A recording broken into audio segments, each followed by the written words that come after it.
أعوذ بالله من الشيطان الرجيم بسم الله الرحمن الرحيم الحمد لله رب العالمين والصلاة والسلام على رسول الله وعلى آله وصحبه أجمعين أما بعد السلام عليكم ورحمة الله وبركاته Noorul Quran Academy സംഘടിപ്പിക്കുന്ന ഇന്നത്തെ തസ്കിയ മജ്ലിസിലേക്ക് എല്ലാ പ്രിയ സഹോദരിമാർക്കും സ്വാഗതം. ഇന്ന് നമ്മുടെ അതിഥിയായിട്ടുള്ള സിസ്റ്റർ തൻസിഹ മാമിനെ ബഹുമാനപൂർവ്വം സ്വാഗതം ചെയ്യുന്നു. ഏതൊരു ദീർഘകാല പദ്ധതിക്കും അതിൻ്റെ ലക്ഷ്യവും നിയോഗവും നിർണയിക്കേണ്ടതുണ്ട്. ഇസ്ലാമിക് പാരന്റിങ്ങിന്റെ പ്രഥമ ലക്ഷ്യം ഉത്തമ പൗരനെ അഥവാ വലദൻ സ്വാലിഹിനെ സൃഷ്ടിക്കലാണ്. ഏറ്റവും വലിയ ലക്ഷ്യമാവട്ടെ മുത്തഖീങ്ങളുടെ നേതൃഗുണമുള്ള ഒരു മനുഷ്യന്റെ നിർമ്മിതിയും. മരണശേഷം അവശേഷിക്കുന്ന കർമ്മങ്ങളിലൊന്നായി പ്രവാചകൻ എണ്ണിപ്പറഞ്ഞത് മരണപ്പെട്ടവന് വേണ്ടി പ്രാർത്ഥിക്കുന്ന സ്വാലിഹായ സന്താനമാണ്. കൃത്യമായ ആസൂത്രണവും പരിശ്രമവും ക്ഷമയോടെ നിലനിർത്തുന്ന ഒരു രക്ഷിതാവിന് ഉയർന്ന ഫലങ്ങൾ ഉൽപ്പാദിപ്പിക്കാൻ കഴിയുമെന്നതിൽ സംശയമില്ല. പരമകാരുണികന്റെ നല്ലവരായ ദാസന്മാരുടെ അഥവാ ഇബാദുർ റഹ്മാൻ അവരുടെ ഗുണങ്ങൾ വിശദീകരിച്ചുകൊണ്ട് അള്ളാഹു പറഞ്ഞതിലൊന്ന് മുത്തഖീങ്ങളുടെ നേതൃത്വത്തിലെത്താൻ പ്രാർത്ഥിക്കുന്ന സംസ്കാരത്തെയാണ്. പ്രാർത്ഥന കഠിനാധ്വാനത്തിന്റെ ഭാഗ്യപത്രമാണല്ലോ. ചുരുക്കത്തിൽ വലതുൻ സാലിഹിന്റെയും ഇമാമുൻ മുത്തഖീന്റെയും ഇടയിൽ എവിടെയെങ്കിലും ഒരു ഇരിപ്പിടം ലഭിക്കുവാൻ യോഗ്യതയുള്ള മുസ്ലിമിനെ രൂപപ്പെടുത്തുന്ന ബൃഹത് പദ്ധതിയാണ് ഇസ്ലാമിക് പാരന്റിങ്. അതിന്റെ സൂത്രവാക്യങ്ങൾ നാം അന്വേഷിക്കേണ്ടത് മരണാന്തര ജീവിതം തന്നെ അംഗീകരിക്കാത്ത വിദഗ്ധന്മാരുടെ പുസ്തകങ്ങളിലോ മറ്റോ അല്ല, മറിച്ച് മനുഷ്യ ശരീരത്തിന്റെയും മനസ്സിന്റെയും സംവിധായകനായ സൃഷ്ടാവിന്റെ വേദഗ്രന്ഥത്തിലും അവന്റെ ദൂതന്റെ ജീവിത സന്ദേശങ്ങളിലും അവയിൽ നിന്ന് വെളിച്ചം സ്വീകരിച്ച സച്ചരിതരായ മുൻഗാമികളുടെ ജീവിതാനുഭവങ്ങളിൽ നിന്നുമാവണം. ആ വഴിയിലൂടെയുള്ള ഒരു അന്വേഷണ യാത്രയാണ് നൂറുൽ ഖുർആൻ അക്കാദമി സംഘടിപ്പിക്കുന്ന NQ Islamic parenting programme series 1. മക്കളെ അറിയാം, മക്കൾക്കൊപ്പം വളരാം. ഹൗ പ്രൊഫറ്റ് സല്ലല്ലാഹു അലൈഹി വസല്ലം റേസ്ഡ് യങ് കമ്പാനിയൻസ്. ഇന്ന് 5ാം ദിനമാണ്. ഡിസിപ്ലിനിങ് ദെയർ സെക്ഷുവൽ ഡിസൈർസ് എന്ന വിഷയത്തെക്കുറിച്ചാണ് ഇന്ന് നമ്മൾ ചർച്ച ചെയ്യാൻ പോകുന്നത് ഇൻഷാ അല്ലാഹ്. അതിനായി തൻസിഹ മാമിനെ ബഹുമാനപൂർവ്വം ക്ഷണിച്ചുകൊള്ളുന്നു. السلام عليكم ورحمة الله وبركاته. رب اشرح لي صدري ويسر لي أمري واحلل عقدة من لساني يفقهوا قولي. صلى الله على محمد صلى الله عليه وسلم. ക്ലിയർ അല്ലേ? സൗണ്ട് ഒക്കെ ക്ലിയർ ആണല്ലോ? ഇവിടെ ചെറിയൊരു റേഞ്ച് പ്രോബ്ലം. ക്ലിയർ ആണ്. അൽഹംദുലില്ലാ. ഓക്കെ അൽഹംദുലില്ലാ. നമ്മളിന്ന് 5ാമത്തെ സെഷനിലാണ് ഉള്ളത്. ഈ ഒരു ടോപ്പിക് എന്ന് പറയുന്നത് ഒരു സെൻസിറ്റീവ് ആയിട്ടുള്ള ഒരു ടോപ്പിക്കാണ്. ഞാൻ അല്ലാഹു സുബ്ഹാനഹു വ തആലയോട് എനിക്കിത് ക്ലിയർ ആയിട്ട് പറഞ്ഞുതരാൻ വേണ്ടിയിട്ട് അള്ളാന്റെ ഹെൽപ്പിന് വേണ്ടിയിട്ട് ഞാൻ ചോദിക്കുന്നതാണ്, ദുആ ചെയ്യുന്നത്. ഓക്കെ, അപ്പൊ ഇന്നത്തെ ടോപ്പിക് എന്ന് പറയുന്നത് നമുക്ക് എല്ലാവർക്കും അറിയാം അല്ലെ, കുട്ടികളിലെ സെക്ഷുവൽ ഡിസയർ എങ്ങനെയാണ് നമ്മൾ കൺട്രോൾ ചെയ്തിട്ട് എങ്ങനെയാണ് അത് ഡിസിപ്ലിൻ ആക്കിയിട്ട് കൊണ്ടുവരിക എന്നുള്ളതാണ്. ചില ആൾക്കാർക്ക് ഒരു തോട്ട് വന്നേക്കാം, കുട്ടികളിൽ സെക്ഷുവൽ ഡിസയറോ അതെങ്ങനെയാ കണക്റ്റഡ് ആവുക എന്നുള്ളത്. ഓക്കെ, അപ്പം ഞാൻ ഈ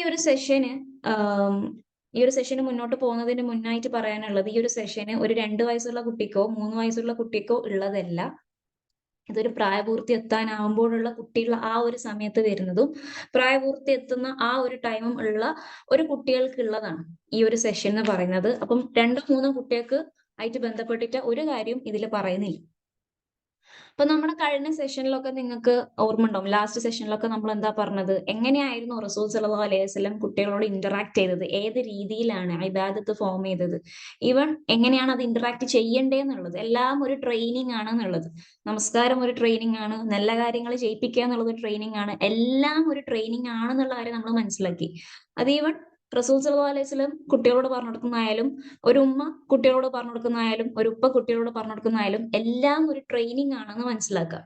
അതായത് എന്താ, കുട്ടികളോട് 7 വയസ്സാകുമ്പോൾ നമസ്കരിക്കാൻ പറയാനും, അല്ലെങ്കിൽ അടിക്കുക, ഇനി അടിക്കുക എന്ന് പറയുമ്പോൾ ഭയങ്കര സ്കെയിൽ എടുത്തിട്ടും ഭയങ്കരമായിട്ട് വേദനിപ്പിച്ചിട്ട് അടിക്കാനല്ല പറയുന്നത്.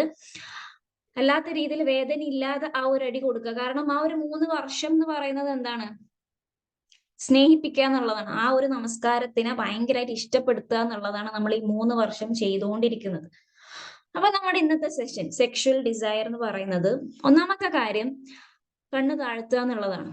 നമ്മൾ വേണ്ടാത്ത കാര്യങ്ങൾ നോക്കാതിരിക്കുക എന്നുള്ളതാണ് ഫസ്റ്റത്തെ കാര്യം. രണ്ടാമത്തെ കാര്യം നമ്മൾ നമ്മളെ തന്നെ പ്രോപ്പറായിട്ട് കവർ ചെയ്യുക എന്നുള്ളതാണ്. മൂന്നാമത്തെ കാര്യം ബെഡ്റൂമിൽ കയറുന്ന സമയത്ത്, പാരന്റ്സിന്റെ ബെഡ്റൂമിൽ കയറുന്ന സമയത്ത് അനുവാദം ചോദിക്കുക എന്നുള്ളതാണ്. അപ്പൊ ഇക്കാര്യങ്ങളൊക്കെ പറയുമ്പം ചില ആൾക്കാർ വിചാരിക്കും ഇതും സെക്സ് എഡ്യൂക്കേഷനും തമ്മിൽ എന്താണ് ബന്ധം എന്നുള്ളത് ചോദിക്കും. ഇതും സെക്സ് എഡ്യൂക്കേഷനും തമ്മിൽ ബന്ധമില്ല. പക്ഷെ അവിടത്തേക്ക് എത്തുമ്പോൾ, അവർ ആ ഒരു പ്യൂബർട്ടിന്റെ സ്റ്റേജിൽ എത്തുമ്പം അവരെ പ്രിപ്പയർ ചെയ്യും, ആ ഒരു കുട്ടികളെ പ്രിപ്പയർ ചെയ്യും, എന്തൊക്കെയാണ് അവർ ചിന്തിക്കേണ്ടതെന്നുള്ളതിലേക്ക് പ്രിപ്പയർ ചെയ്യുന്ന കാര്യങ്ങളാണ് ഇതൊക്കെയും. ആ ഒരു സെക്സ് എഡ്യൂക്കേഷനിലേക്ക് എത്തുന്നതിന്റെ ഒരു പ്രിപ്പറേഷൻ ആണ് ഈ ഒരു കാര്യങ്ങളൊക്കെ. പക്ഷെ അധിക പാരന്റ്സും അധികം ഞാൻ കണ്ടിട്ടുള്ള അധിക പാരന്റ്സും, മെജോറിറ്റിയുടെ കാര്യമാണ് പറയുന്നത്, ഭയങ്കര എന്താ പറയാ, ഈ ഒരു ടോപ്പിക്കിനെ പറ്റിയിട്ട് കുട്ടികളോട് സംസാരിക്കാൻ വേണ്ടിയിട്ട് ഭയങ്കര ഒരു നാണക്കേട് പോലെയോ എന്താണെന്ന് അറിയില്ല. അതെങ്ങനെ ഞാൻ സംസാരിക്കാം, കുട്ടികളോട് ഞാൻ എങ്ങനെ അതിനെ പറ്റിയിട്ട് സംസാരിക്കുക എന്നുള്ള ആ ഒരു ചിന്താഗതിയുള്ള ഒരുപാട് പാരന്റ്സ് ഉണ്ട്. റസൂൽ സല്ലല്ലാഹു അലൈഹി വസല്ലം ഒരിക്കലും ഒരു നാണം കാണിച്ചിരുന്നില്ല ഈ ഒരു ടോപ്പിക്ക് കുട്ടികളോട് സംസാരിക്കാൻ വേണ്ടിയിട്ട്. കാരണം എന്താ? കാരണം അതാണ് റിയാലിറ്റി, ഇതാണ് നമ്മുടെ ലൈഫ്. സെക്ഷൽ ഡിസയർ എന്ന് പറയുന്നത് നമ്മുടെ ലൈഫിന്റെ ഭാഗമാണ്. അപ്പൊ അതിനെ പറ്റിയിട്ട് നമ്മൾ സംസാരിക്കാതിരുന്നാൽ എത്രത്തോളം അത് എഫക്റ്റ് ആവും എന്നുള്ളത് നമ്മൾ ജസ്റ്റ് ഒന്ന് ആലോചിച്ച് നോക്കിയാൽ മാത്രം മതി. നമ്മൾ അറിഞ്ഞോ അറിയാതെയോ നമ്മൾ ആ സ്റ്റേജിൽ എത്തും എന്നുള്ളത് നമുക്ക് എല്ലാവർക്കും അറിയാലോ. ഈ ഗ്രൂപ്പിലുള്ള ഈ ഒരു മീറ്റിങ്ങുള്ള എല്ലാവരും പ്രായപൂർത്തിയെത്തിയ ആൾക്കാരാണ്. നമുക്ക് എല്ലാവർക്കും അറിയാം, നമ്മൾ അറിഞ്ഞോ അറിയാതെയോ നമ്മൾ എന്തായാലും ആ ഒരു സ്റ്റേജിലേക്ക് ഉറപ്പായിട്ടും എത്തും. അതുകൊണ്ട് റസൂൽ സല്ലല്ലാഹു അലൈഹി വസല്ലം അറിയാം ഇത് പറയാതിരുന്നാൽ അത് തെറ്റാണ്, അത് കുട്ടികൾ അറിഞ്ഞിരിക്കണം എന്നുള്ളത്. ഇപ്പൊ നമ്മൾ ഗൈഡ് ചെയ്തിട്ടില്ല എന്നുണ്ടെങ്കിൽ, ഈ ഒരു ടോപ്പിക്കിനെ പറ്റിയിട്ട് നമ്മളെ സ്വന്തം മക്കളെ ഗൈഡ് ചെയ്തിട്ടില്ല എന്നുണ്ടെങ്കിൽ, പുറത്ത് വേറെ എത്രയോ, അതിന് പുറത്ത് തന്നെ വേണമെന്നില്ല, വീട്ടിന്റെ ഉള്ളിൽ ഒരു ഫോൺ ഉണ്ടല്ലോ, അതിന്റെ ഉള്ളിൽ അവരെ ഗൈഡ് ചെയ്യാൻ ഒരുപാട് ആൾക്കാരുണ്ടെന്ന് മനസ്സിലാക്കുക. അങ്ങനെ അവർ ഒരു ഗൈഡൻസ് കൊടുത്തിട്ടുണ്ടെങ്കിൽ, നമ്മളല്ലാതെ വേറെ ആൾക്കാർ ഒരു ഗൈഡൻസ് കൊടുത്തിട്ടുണ്ടെങ്കിൽ അവർ ഏതെല്ലാം രീതിയിലേക്ക് എത്തും എന്നുള്ളത് ഞാൻ പറയണ്ടല്ലോ, നിങ്ങൾക്ക് എല്ലാവർക്കും അറിയാവുന്ന ഒരു കാര്യമാണ്. അപ്പൊ നമ്മൾ ഗൈഡ് ചെയ്യുക എന്നുള്ളത് ഏറ്റവും ഇമ്പോർട്ടന്റ് ആയിട്ടുള്ള കാര്യമാണ്. അതുകൊണ്ട് ഞാൻ സെക്ഷൽ ഡിസയറിനെ 2 പാർട്ടാക്കിയിട്ട് മാറ്റുന്നതാണ്. ഓക്കെ, 2 ഭാഗമാക്കിയിട്ട് നിങ്ങൾക്ക് ഞാൻ കാണിച്ചു തരാം. ഒന്നെന്ന് പറയുന്നത് വീട്ടിന്റെ ഉള്ളിൽ സെക്ഷൽ ഡിസയറിനെ പറ്റിയിട്ട്, സെക്ഷലിനെ പറ്റിയിട്ട് നമ്മൾ വീട്ടിന്റെ ഉള്ളിൽ എന്ത് പഠിപ്പിച്ചു കൊടുക്കുക എന്നുള്ളതാണ്. അങ്ങനെ വീട്ടിന്റെ ഉള്ളിൽ നമ്മൾ സെറ്റ് ആക്കി കഴിഞ്ഞാൽ പിന്നെ പുറത്തേക്ക് വരുമ്പം അതെങ്ങനെ നമ്മൾ കുട്ടിക്ക് മനസ്സിലാക്കി കൊടുക്കുക എന്നുള്ള കാര്യമാണ്. ഓക്കെ, ഇവിടെ നമ്മൾ മനസ്സിലാക്കേണ്ട കാര്യം, അൽഹംദുലില്ലാ നമ്മൾ ഇപ്പം അമേരിക്കത്തെ ആ ഒരു സിറ്റുവേഷനിലൊന്നും എത്തിയിട്ടില്ല. ഇപ്പൊ അമേരിക്കയിലും കാനഡയിലും ഒക്കെ കാണുന്നത് പോലെ അത്രയും അധികം വേണ്ടാത്തൊരു രീതിയിലേക്ക് നമ്മൾ എത്തിയിട്ടില്ല. എന്നാലും നമ്മളെ നാട്ടിലും പലതും നടന്നുകൊണ്ടിരിക്കുന്നുണ്ട്. ഇനി അങ്ങോട്ട് അത് കൂടി വരിക മാത്രമേ ചെയ്യുള്ളൂ. അപ്പം ഇക്കാലത്ത് കുട്ടികളെ വളർത്തിയെടുക്കുക എന്ന് പറയുന്നത് ഭയങ്കര ചാലഞ്ചിങ് തന്നെയാണ്. പക്ഷെ എനിക്ക് പറയാനുള്ള കാര്യം എന്താന്ന് വെച്ചാല്, ജസ്റ്റ് ആലോചിച്ച് നോക്കിയിട്ടുണ്ടോ, മക്ക കാലഘട്ടത്തില് ആ ഒരു സമയത്ത് മുസ്ലിം ആയ കുട്ടികൾ എങ്ങനെയായിരുന്നു വളർന്നത് എന്നുള്ളത്.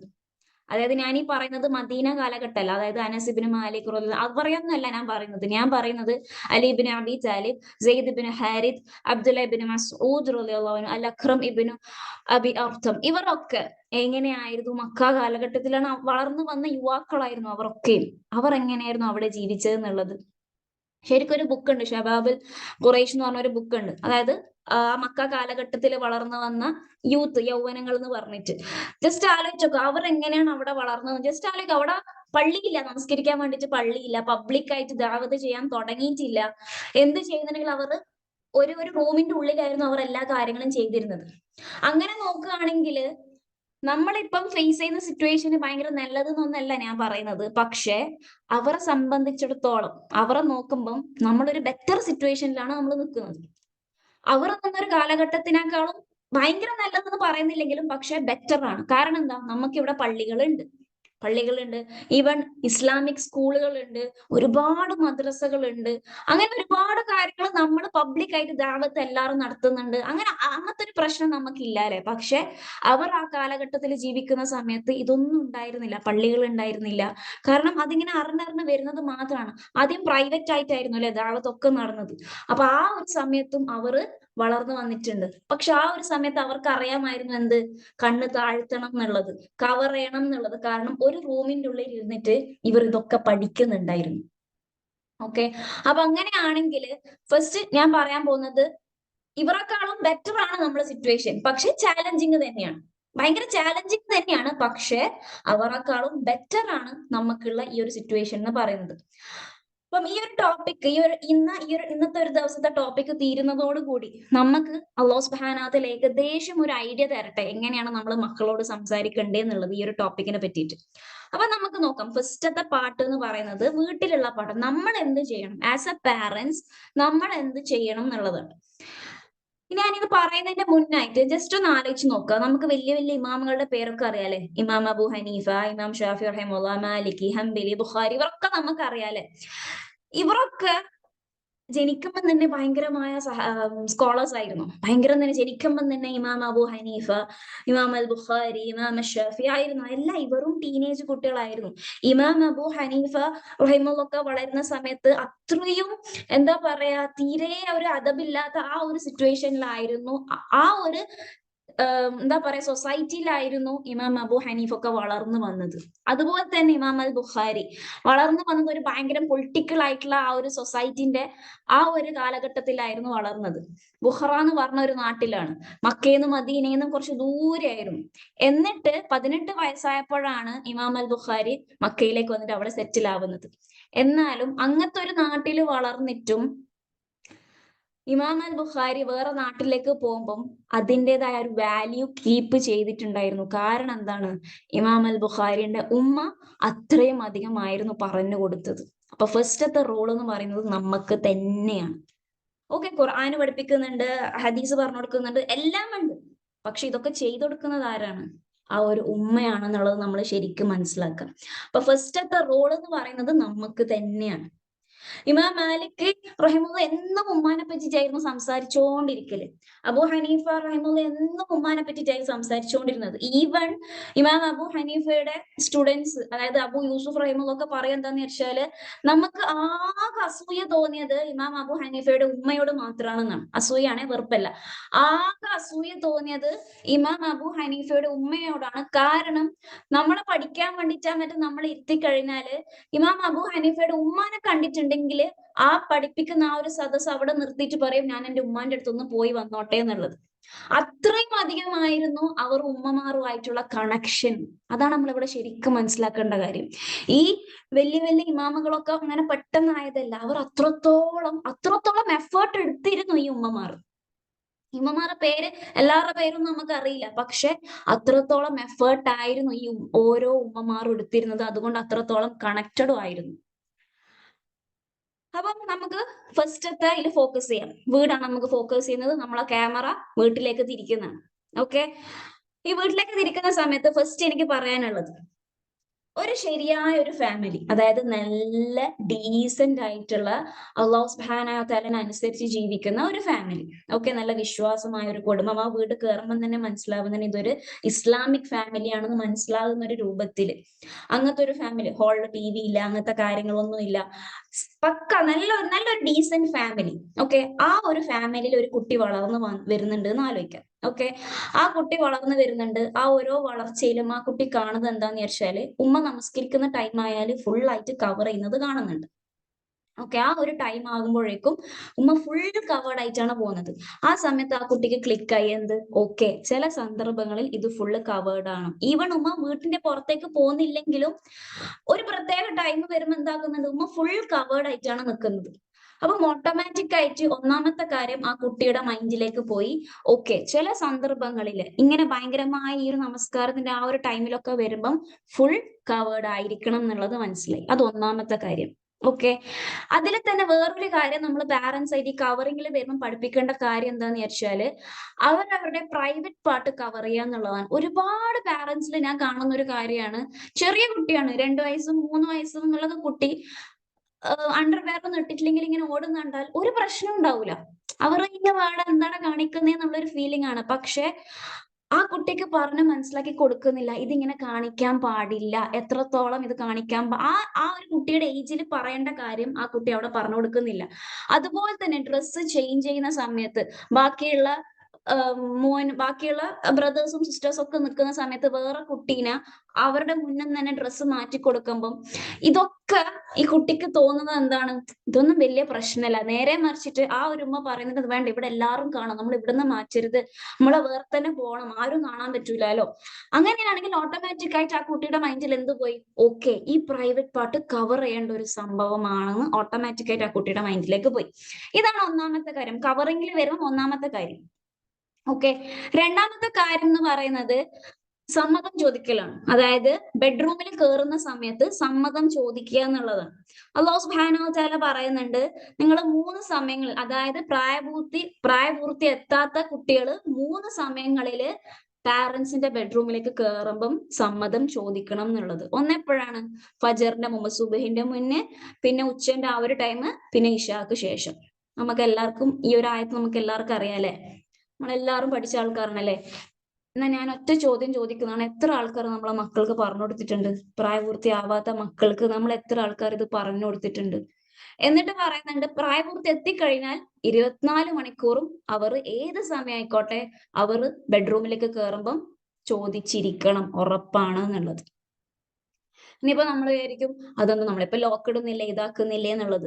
അതൊന്നല്ല ഇവിടുത്തെ വിഷയം. എനിക്ക് പേഴ്സണലി എന്നോട് പാരന്റ്സ് വന്നിട്ട് പറഞ്ഞിട്ടുണ്ട്, നമ്മൾ ലോക്ക് ഇട്ടിട്ടായിരുന്നു ഉണ്ടായത്, പക്ഷെ നമ്മൾ വിചാരിച്ചു ലോക്ക്ഡ് ആണെന്നുള്ളത്. പക്ഷെ ശരിക്കും ലോക്ക് അല്ലായിരുന്നു. ആ കുട്ടി തുറന്നപ്പം വേണ്ടാത്ത കണ്ടുപോയിട്ടുണ്ട് എന്നുള്ളത്. അപ്പം ആ കുട്ടികളെ ചെറുതിലെ ട്രെയിൻ ചെയ്ത് കൊണ്ടുവരിക എന്നുള്ളത് നിർബന്ധമുള്ള കാര്യമാണ്. പെർമിഷൻ ചോദിക്കുക എന്നുള്ളത് ഈ 3 സന്ദർഭങ്ങളിൽ കുട്ടീനെ ഇരുത്തി പറഞ്ഞു കൊടുക്കുക. ഇതാണ് പറഞ്ഞത്, ഈ 3 ടൈമുകളിൽ നിങ്ങൾ നമ്മളെ ബെഡ്റൂമിലേക്ക് കയറി വരുമ്പം അത് അവർക്ക് പറഞ്ഞു കൊടുക്കുക, എന്തിനാണ് അത് അങ്ങനെ ചെയ്യുന്നതെന്ന് പറഞ്ഞു കൊടുക്കുക. ഞാൻ എന്റെ മക്കളോട് പറഞ്ഞു കൊടുക്കുന്ന സമയത്ത് മക്കളെ ചോദിച്ച കാര്യമാണ്, എന്തിനാ സ്വന്തം ഉമ്മാന്റെ ഉപ്പാന്റെ ബെഡ്റൂമിൽ കയറുമ്പം സമ്മതം ചോദിക്കേണ്ട ആവശ്യം? ആ സമയത്ത് എന്ത് പറഞ്ഞു കൊടുക്കുക? നമുക്ക് ഉറങ്ങുന്ന സമയത്ത് നമ്മുടെ ഡ്രസ്സ് അങ്ങോട്ടും ഇങ്ങോട്ടും ആയി പോകും, അത് നിങ്ങൾക്ക് കാണുമ്പം നിങ്ങൾക്ക് അത് നിങ്ങളെ മൈൻഡ് അത് ഉൾക്കൊള്ളൂല. അപ്പൊ എന്താ? അത് അള്ളാന്റെ പ്രൊട്ടക്ഷന് വേണ്ടിയിട്ടാണ്, നിങ്ങളെ കെയർ ചെയ്യുന്നത് കൊണ്ടാണ് അല്ലാഹു സുബ്ഹാനഹു വ തആല അങ്ങനെ ചെയ്യാൻ വേണ്ടിയിട്ട് പറഞ്ഞതെന്ന് നമുക്ക് അറിയാവുന്ന രീതിയിൽ ഹിക്മത്തോട് കൂടി എന്തൊക്കെ കുട്ടികളോട് പറഞ്ഞു കൊടുക്കുക. അപ്പൊ ജസ്റ്റ് ഇവിടെ വേറൊരു കാര്യം ശ്രദ്ധിക്കേണ്ട എന്താന്ന് വെച്ചാൽ, അല്ലാഹു സുബ്ഹാനഹു വ തആല ഇവരുടെ ലിങ്ക് ചെയ്തത് നമസ്കാരമായിട്ടാണ്. സുബഹിന്റെ മുന്നേ, ആ ഒരു ഉച്ചന്റെ സമയം, പിന്നെ ഇശാക്ക് ശേഷം. അപ്പം ഇങ്ങനെ നമ്മൾ ഒരു നമസ്കാരത്തിന്റെ ടൈം വെച്ചിട്ട് തന്നെ കുട്ടിക്ക് പറഞ്ഞു കൊടുക്കണമെങ്കിൽ നമ്മൾ പാരന്റ്സ്, ആസ് എ പാരന്റ്, നമ്മൾ നമസ്കാരമായിട്ട് അത്രയും കണക്റ്റഡ് ആവണം അല്ലെ. തീരെ അങ്ങനെ തോന്നുമ്പോൾ നമസ്കരിക്കുന്ന ഒരു ടൈപ്പാണ്, നമസ്കാരത്തിന് അത്ര വലിയ വാല്യൂ ഒന്നും കാണിക്കുന്നില്ല, അങ്ങനത്തെ ഒരാൾ കുട്ടിയോട് പോയിട്ട് പറയാൻ ഒരു എഫക്റ്റും വരാൻ പോകുന്നില്ല. അപ്പം ശരിക്ക് ആ ഒരു ഡീസന്റ് ഫാമിലി ആണെങ്കിൽ അവർക്ക് ആ നമസ്കാരമായിട്ട് കാരണം കുട്ടിക്ക് ഇന്ന് സുബ് എന്നൊന്നും പറയാതെ ഒരു പാതിരാന്റെ സമയം, ആ സമയത്ത് വന്നിട്ട് ഡോറ് മുട്ടണം എന്ന് പറഞ്ഞാൽ ആ കുട്ടിക്ക് മനസ്സിലാവില്ല. നേരെ മറിച്ച് പ്രായപൂർത്തിയെത്താത്ത ഒരു കുട്ടിക്ക് വേഗത്തിൽ മനസ്സിലാവുന്നത് എങ്ങനെയാണ്? സുബഹിന്റെ മുന്നേ, ഓക്കെ, അപ്പൊ ആ കുട്ടിക്ക് മനസ്സിലാവും സുബഹിന്റെ മുന്നേ ഇതാണ്. ഇശാക്ക് ശേഷം, ഓക്കെ, ആ കുട്ടിക്ക് മനസ്സിലായി ഓക്കെ ഇശാന്റെ ശേഷം ഇതാണെന്നുള്ളത്. അപ്പൊ അല്ലാഹു സുബ്ഹാനഹു വ തആല അത്രയും നമ്മളെ മക്കളുടെ ആ ഒരു മെന്റാലിറ്റി നോക്കിയിട്ടാണ് ഇത് പറയുന്നത് തന്നെ. ഇനി ജസ്റ്റ് ആലോചിച്ച് നോക്കിയിട്ടുണ്ടോ, എന്തുകൊണ്ടായിരിക്കും അല്ലാഹു സുബ്ഹാനഹു വ തആല അത് പറഞ്ഞിട്ടുണ്ടാവുക എന്നുള്ളത്? ബെഡ്റൂമിൽ കയറുമ്പം പെർമിഷൻ ചോദിക്കണം എന്നുള്ളത്. കാരണം എന്താണ്? അല്ലാഹു സുബ്ഹാനഹു വ തആലക്ക് അറിയാം ആ ഒരു പ്രായത്തില് കുട്ടികൾ വേണ്ടാത്ത കണ്ടിട്ടുണ്ടെങ്കിൽ അത് ഒരിക്കലും കുട്ടികളുടെ മൈൻഡിലേക്ക് അത് ആക്സെപ്റ്റ് ചെയ്യാൻ പറ്റൂല. ഒരിക്കലും എന്ന് പറഞ്ഞാൽ ഒരിക്കലും ആക്സെപ്റ്റ് ചെയ്യാൻ പറ്റും. കാരണം നമുക്കറിയാം ബെഡ്റൂം എന്ന് പറയുന്നത് എന്താണ്? അത് നമ്മുടെ പ്രൈവറ്റ് സ്പേസ് ആണ് എന്നുള്ളത് നമുക്ക് എല്ലാവർക്കും അറിയാം. വേറൊരു കാര്യം, പൊതുവെ പണ്ട് ബെഡ്റൂം പ്രൈവറ്റ് സ്പേസ് ആണ്, പക്ഷെ ഇപ്പൊ ആൾക്കാർ എന്താക്കി മാറ്റി? ബെഡ്റൂം ഹാളിലാക്കിയിട്ട് മാറ്റി. അതെങ്ങനെയാ ബെഡ്റൂം ഹാളിലാക്കിയിട്ട് മാറ്റുക? പ്രൈവറ്റ് ആയിട്ട് ചെയ്യേണ്ട കാര്യങ്ങളെല്ലാം ഇപ്പം ഹാളിലേക്കാണ്. അതായത് ഹാളിന്റെ ടേബിളിന്റെ മേലെ എന്ത് കാണാൻ പറ്റും? ചില വീട്ടില് മാഗസീൻ കാണാൻ പറ്റും. ആ മാഗസീന്റെ ഫ്രണ്ട് കവർ എന്തായിരിക്കും? ഏതെങ്കിലും ഒരു പെണ്ണ് വസ്ത്രം പ്രോപ്പറായിട്ട് കവർ ചെയ്യാത്ത ഏതെങ്കിലും ഒരു പിക്ചർ ആയിരിക്കും. ഇനി അങ്ങനെ അല്ലെങ്കിൽ TV പബ്ലിക് ഹാളിൽ വെച്ചിട്ട് TV ഉമ്മയും ഉപ്പയും എല്ലാവരും ഒന്നിച്ചിട്ട് TV ആണെന്നാണ്. അതിൽ നമുക്കറിയാലേ, പണ്ട് കാലത്തെ പോലെയല്ല. പണ്ട് കാലത്ത് രാത്രി മാത്രം ഇങ്ങനെ വേണ്ടാത്ത കാര്യങ്ങളൊക്കെ വരും. നിങ്ങൾക്കറിയാം ഞാൻ എന്താ പറയുന്നത് എന്നുള്ളതൊക്കെ നിങ്ങൾക്ക് അറിയാലോ.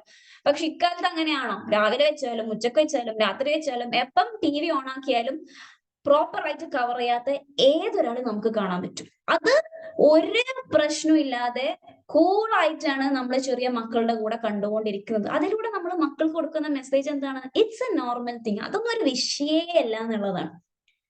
ഇപ്പൊ ജസ്റ്റ് മനസ്സിലാക്കുക, ജസ്റ്റ് ഒന്ന് ആലോചിച്ച് നോക്കിയാട്ടെ, അങ്ങനെ നിൽക്കുന്ന ഒരു ഫാമിലിയിലാണെങ്കിൽ സ്വന്തം ഉപ്പ സോഫമിൽ ഇരുന്നിട്ട് കണ്ട റീൽസ് ഒക്കെ കാണുന്നുണ്ട്, ഒരു പെണ്ണ് ഫുള്ള് കവറൊന്നും ചെയ്യാത്തത്.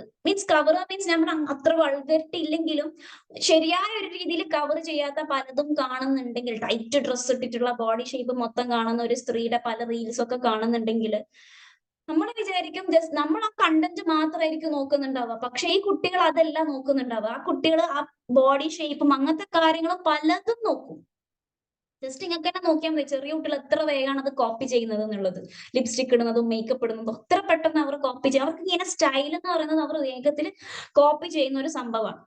അതുകൊണ്ട് നിങ്ങളെ ബെഡ്റൂം എന്ത് ചെയ്യരുത്? ഹാളിലേക്ക് മാറ്റരുത്.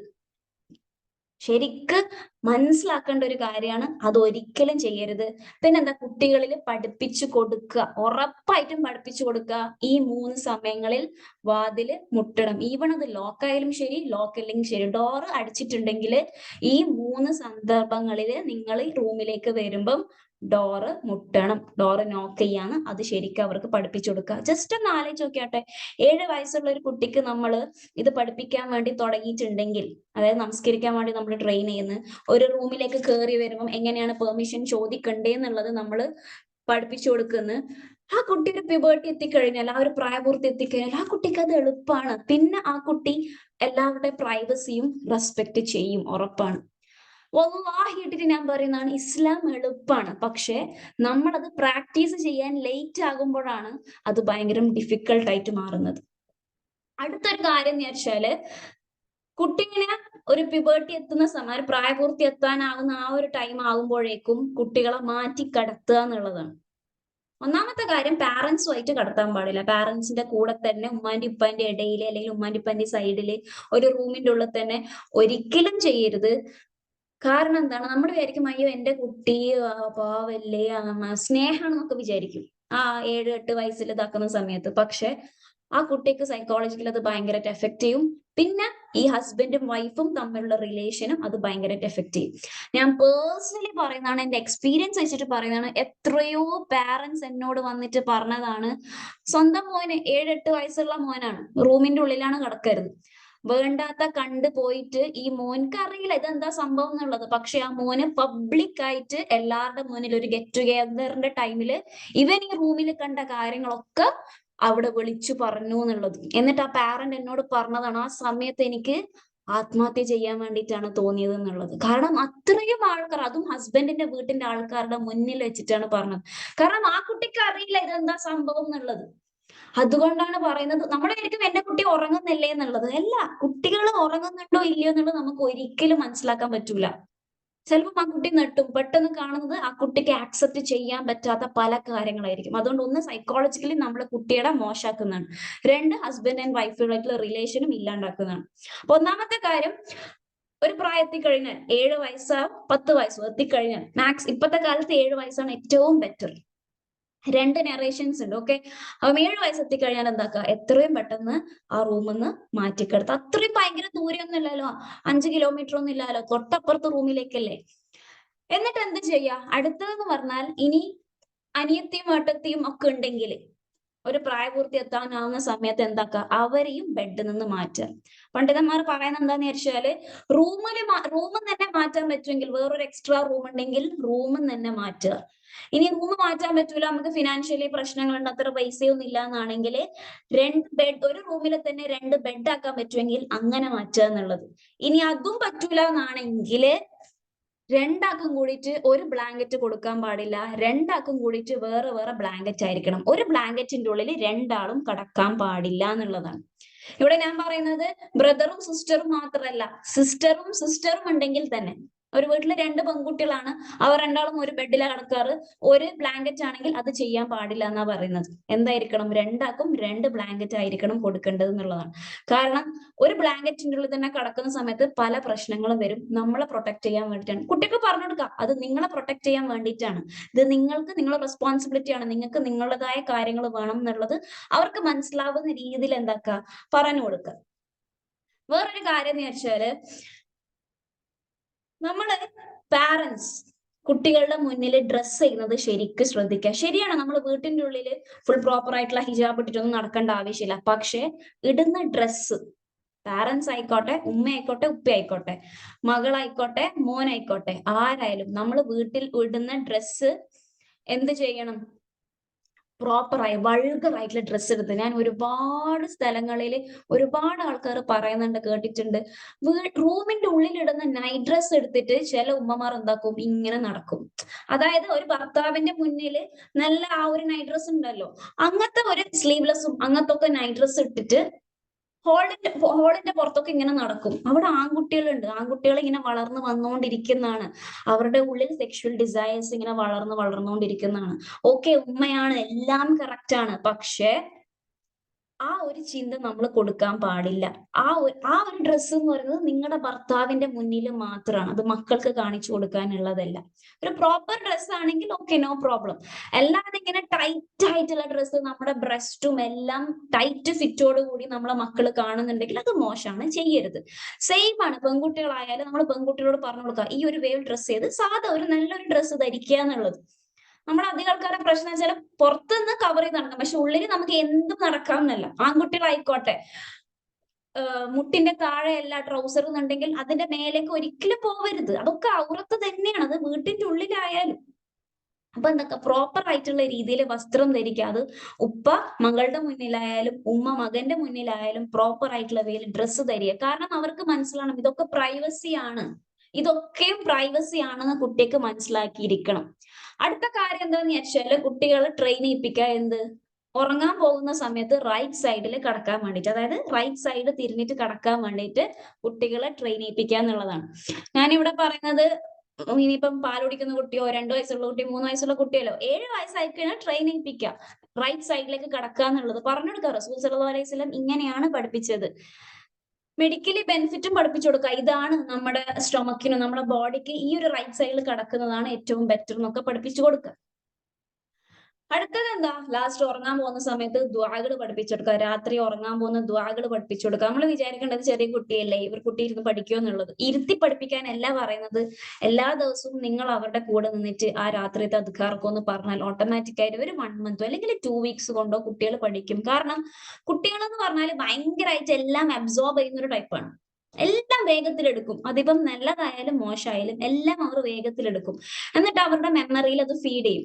ചെറിയൊരു എക്സാമ്പിൾ പറഞ്ഞാൽ, ഒരിക്കലും ഒരു പാരന്റ് എന്നോട് വന്നിട്ട് പറഞ്ഞു, കുട്ടിയുടെ വയസ്സ് എന്ന് പറയുന്നത്, ആ പാരന്റിന്റെ കുട്ടീന്റെ വയസ്സ് എന്ന് പറയുന്നത് 3 വയസ്സാണ്, 3 വയസ്സാവുന്നതേ ഉള്ളൂ.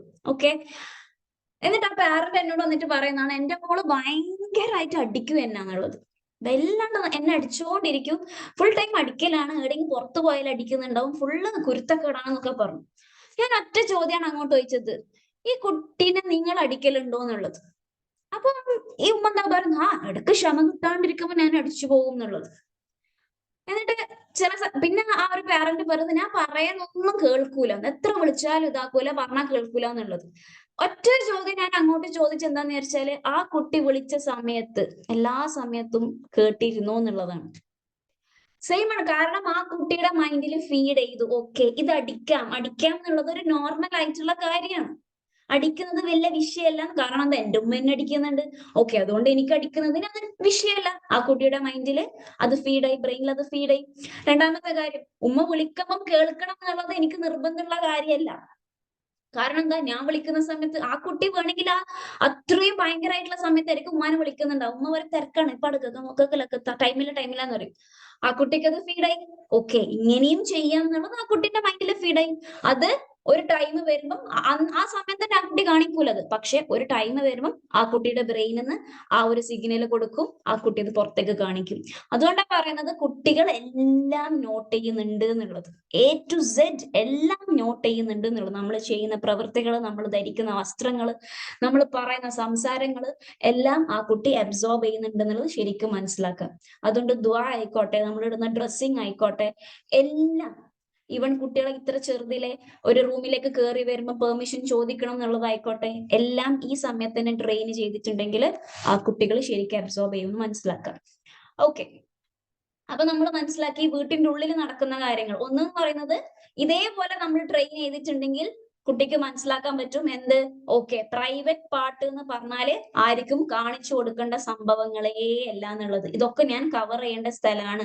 പ്രൈവസി എന്ന് പറഞ്ഞൊരു സംഭവം ഉണ്ട് എന്നുള്ളത് ആ കുട്ടിക്ക് മനസ്സിലാക്കാൻ പറ്റും. രണ്ടാമത്തെ കാര്യം എന്താണ്, ഞാൻ ഒരു റൂമിലേക്ക് കയറി വരുന്ന സമയത്ത് പെർമിഷൻ ചോദിക്കണം, അത് ആ കുട്ടിക്ക് മൈൻഡിലേക്ക് വന്നു. മൂന്നാമത്തെ കാര്യം, ഓക്കെ ഉറങ്ങാൻ പോകുമ്പോൾ ഞാൻ റൈറ്റ് സൈഡിൽ കിടക്കണം. പിന്നെന്താണ്, ആ ഒരു ടൈം ആകുമ്പോൾ ഞാൻ സെപ്പറേറ്റ് ബെഡ് ആയിരിക്കണം, എനിക്ക് ഇവിടെ കിടക്കാൻ പറ്റൂല, കാരണം ഞാൻ വളർന്നുകൊണ്ടിരിക്കുന്നതാണ്. അതൊക്കെ ആ കുട്ടിക്ക് പറഞ്ഞു കൊടുത്ത്, എല്ലാം കുട്ടികൾക്ക് പറഞ്ഞു കൊടുത്താൽ മനസ്സിലാക്കാൻ പറ്റും. നമ്മളാണ് പറയുന്നത് ചെറിയ കുട്ടിയാണ്, എനിക്കൊന്നും മനസ്സിലാവില്ല എന്നുള്ളത്. ആരാ പറഞ്ഞത്?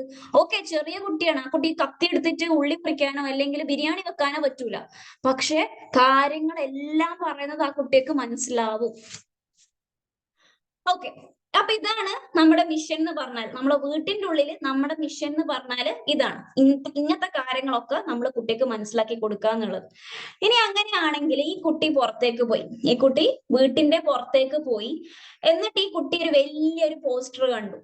ഒരു പെണ്ണ് പ്രോപ്പറായിട്ട് കവർ ചെയ്യാത്ത വയറും അതൊക്കെ കാണിച്ചിട്ട് നടക്കുന്ന ഒരു പെണ്ണിന്റെ ഒരു വലിയൊരു പോസ്റ്റർ കണ്ടു കഴിഞ്ഞാൽ, ഓക്കെ, അല്ലെങ്കിൽ ഇപ്പത്തെ കാലത്ത് ആണുങ്ങളായിക്കോട്ടെ അണ്ടർവെയറിന്റെ പരസ്യമൊക്കെ ഉണ്ടാവൂലേ, അതൊക്കെ അങ്ങനത്തെ കണ്ടു കഴിഞ്ഞാൽ എന്തായിരിക്കും ഈ കുട്ടി ചെയ്യുക?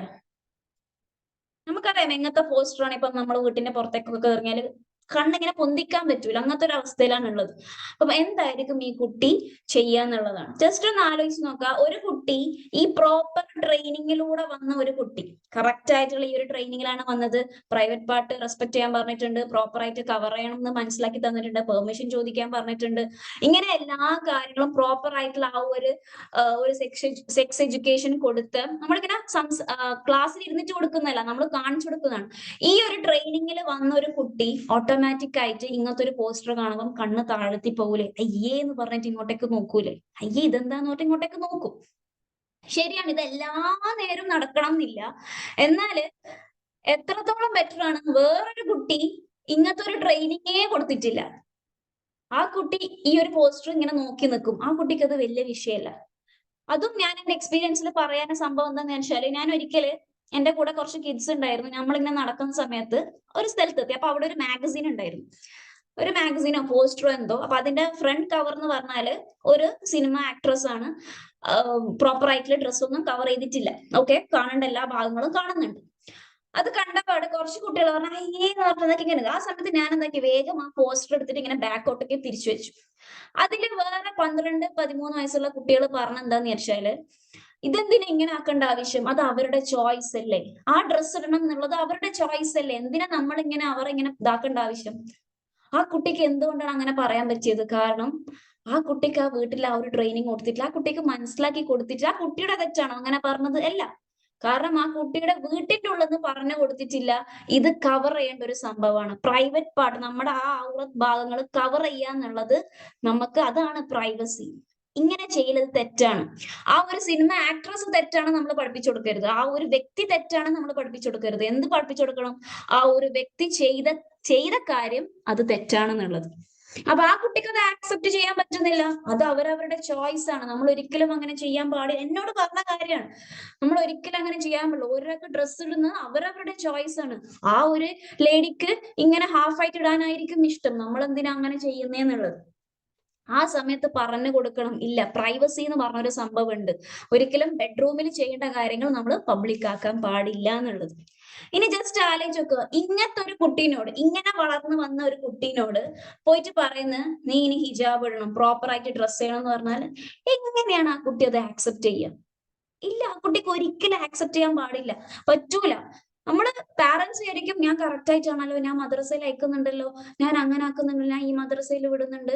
നമ്മുടെ പ്രശ്നം എന്താന്ന് വെച്ചാല് ഒരു ആഴ്ചയിൽ ഒരിക്കൽ ഒരു മദ്രസോ അല്ലെങ്കിൽ 4 ദിവസം ഒരു മദ്രസയിൽ പോയാല് ഇമാം അബു ഹനീഫയും ഇമാം അൽ ബുഖാരി ഒക്കെ ആവുന്ന നമ്മുടെ വിചാരം. ഒരിക്കലും ഇല്ല. പാരന്റ്സ് ആണ് മെയിൻ റോൾ. ഇത് ഇപ്പുറത്തെ ഒരു ഭാഗം മാത്രമാണ്. ഈ ഒരു ഉമ്മ എന്ന് പറയുന്നത് മെയിൻ റോള് തന്നെയാണ്. അപ്പൊ ആ ഉമ്മ ശരിക്കും ആ ഒരു പ്രൈവസി എന്താണെന്നും ഡ്രസ്സിങ് എന്താണെന്നും ശരിക്കും പറഞ്ഞു കൊടുത്തിട്ടില്ലെങ്കിൽ അതൊന്നും മൈൻഡാക്കാതെ ഇങ്ങനെ വളർത്തി, എന്നിട്ട് ലാസ്റ്റ് ഒരു 12 വയസ്സ് ഈ കുട്ടിയുടെ മൈൻഡിൽ അങ്ങനെയാണ്, അവനവന്റെ ഡ്രസ്സാണ് എന്ത് ചൂസ് ചെയ്യണം എന്നുള്ളത്. ആ കുട്ടിനോട് ഞാൻ പോയിട്ട് പറയുന്നത് ഇനി മുതൽ ഹിജാബ് ഇടണം എന്ന് പറഞ്ഞാൽ എങ്ങനെയാ ആ കുട്ടിക്ക് ആക്സെപ്റ്റ് ചെയ്യാൻ പറ്റുക? ഒരിക്കലും ആക്സെപ്റ്റ് ചെയ്യാൻ പറ്റൂല അത്. അപ്പം നേരെ മറിച്ചിട്ട് ഇതൊക്കെ ട്രെയിൻ ചെയ്തിട്ട് വന്നൊരു കുട്ടി ഓട്ടോമാറ്റിക് ആയിട്ട് പറയും അയ്യേന്ന് പറയും, അയ്യേ അത് മോശമാണെന്ന് പറയും. ഇനി ഇല്ലെങ്കിൽ അതിങ്ങനെ കണ്ടുപോയാൽ തന്നെ അയ്യോ എന്ന് പറഞ്ഞിട്ട് എന്താക്കും നമ്മള് ആ കുട്ടിക്ക് കാര്യങ്ങൾ പറഞ്ഞാൽ മനസ്സിലാക്കാനുള്ള ആ ഒരു ഇത് അവർക്ക് ഉണ്ടാവും ചെയ്യും. അപ്പം അങ്ങനെയാണെങ്കിൽ ഇപ്പം നമ്മൾ ട്രെയിൻ ചെയ്തിട്ട് വന്നു, ഓക്കെ, നമ്മളൊരു കുട്ടീനെ പ്രോപ്പറായിട്ട് ട്രെയിൻ ചെയ്തിട്ട് വന്നു, എന്നിട്ടും ഈ കുട്ടി ചിലപ്പം നോക്കിപ്പോയി എന്ന് വിചാരിക്കും. ഓക്കെ, ഇങ്ങനെ നോക്കിപ്പോയി. ആ സമയത്ത് നമ്മുടെ റോൾ എന്താണ്? അതാണ് ഇനി ഞാൻ പറയാൻ പോകുന്നത്. ഓക്കെ, അതായത് റസൂൽ സല്ലല്ലാഹു അലൈഹി വസല്ലമയുടെ കാലത്ത്, അത് ഞാൻ ജസ്റ്റ് നിങ്ങളോട് ഒരു ചോദ്യം ചോദിക്കാം. റസൂൽ സല്ലല്ലാഹു അലൈഹി വസല്ലമയുടെ കാലത്ത് ടീനേജ് കിഡ്സ് പെൺകുട്ടികളെ നോക്കിയിട്ടുണ്ടായിരുന്നു? നിങ്ങളെ അഭിപ്രായം, നിങ്ങൾക്ക് എന്താ തോന്നുന്നത്? റസൂൽ സല്ലല്ലാഹു അലൈഹി വസല്ലമയുടെ കാലത്ത് ടീനേജ് കിഡ്സ് പെൺകുട്ടികളെ ആണും പെണ്ണും അങ്ങോട്ടും ഇങ്ങോട്ടൊക്കെ ഇങ്ങനെ നോക്കിയിരിക്കാറുണ്ടായിരുന്നു എന്നുള്ളത്.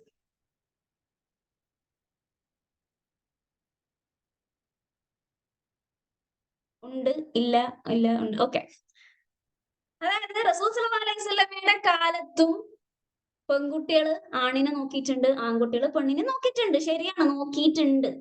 ഓക്കെ, ഞാൻ ഇതാക്കിയിട്ട് തന്നെ പറയാം, നോക്കിയിട്ടുണ്ട്. എന്തുകൊണ്ടാണ് നോക്കിയത്? സ്റ്റൈല് കാരണമാണോ? യെസ്, ആ പെണ്ണിന്റെ സ്റ്റൈല് കണ്ടിട്ട് നോക്കിയിട്ടുണ്ട്. നമുക്കൊരു ഹദീസ് നോക്കാം. അതായത് ഈ സീൻ എന്ന് പറയുന്നത് അബ്ദുല്ല ഇബ്നു അബ്ബാസ്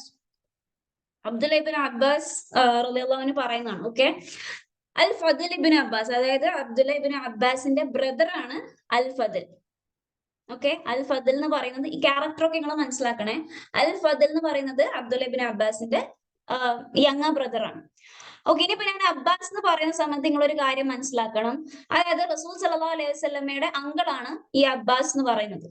അത് മാത്രമല്ല, ഈ റസൂൽ സല്ലല്ലാഹു അലൈഹി വസല്ലമയുടെ കുടുംബം ഉണ്ടല്ലോ, ഹാഷിമൈറ്റ് ഫാമിലി, ഭയങ്കര സ്റ്റൈലാണ് ഈ ഒരു കുടുംബം എന്ന് പറഞ്ഞാൽ. എല്ലാവരെയും കാണാൻ ഭയങ്കര സ്റ്റൈലാണെന്നാ പറയുന്നത്. പ്രത്യേകിച്ചിട്ട് ഈ അങ്കിൾ അബ്ബാസ് എന്ന് പറയുന്ന ഈ ഒരു കുടുംബത്തിൽ വരുന്ന ആൾക്കാരൊക്കെ ഭയങ്കര സ്റ്റൈലാണെന്ന് പറയുന്നുണ്ട്. അപ്പം ഈ അൽ ഫദൽ ഇബ്നു അബ്ബാസ് എന്ന് പറയുന്നത് ഭയങ്കര സ്റ്റൈലാണ് കാണാൻ വേണ്ടിയിട്ട്. ഓക്കെ, അപ്പൊ റസൂൽ സല്ലല്ലാഹു അലൈഹി വസല്ലം എത്രത്തോളം സ്റ്റൈൽ ഉണ്ട് നമുക്ക് മനസ്സിലാക്കിയാൽ മതിയില്ലേ.